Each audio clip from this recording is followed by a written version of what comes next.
Trois vues de Villa Médicis et de ses somptueux jardins trônent au milieu de cette salle. À la Renaissance, le jardin est au cœur de l'art, comme le démontre Poète au jardin, la nouvelle exposition du château de Pau.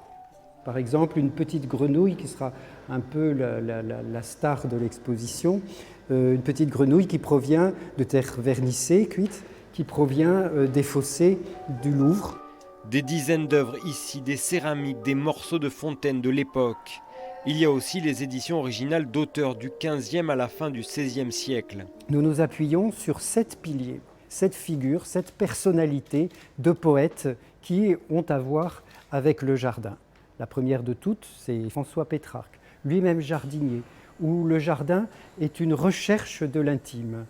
Autres poètes, Shakespeare ou encore trois femmes, Christine de Pisan, Marguerite d'Angoulême et Thérèse d'Avila. Elle revendique le jardin non plus seulement comme toutes les affaires de leur temps, une affaire d'homme, mais aussi comme une affaire d'autonomie, d'indépendance de la femme. Cette exposition, c'est un parcours à l'intérieur du château et un prolongement en dehors. Son jardinier en chef, Benoît Laborde, a réalisé ces lettrines qui reprennent les initiales d'Henri d'Albret et Marguerite d'Angoulême, les grands-parents d'Henri IV. C'est de la brique pilée et c'est typiquement des choses qui se faisaient à la Renaissance également.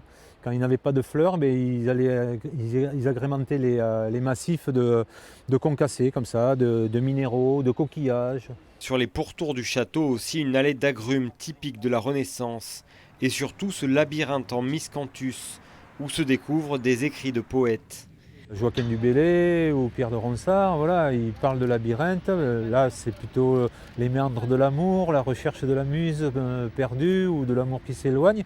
Mais c'est vraiment quelque chose qui est assez récurrent dans la poésie et dans l'art des jardins.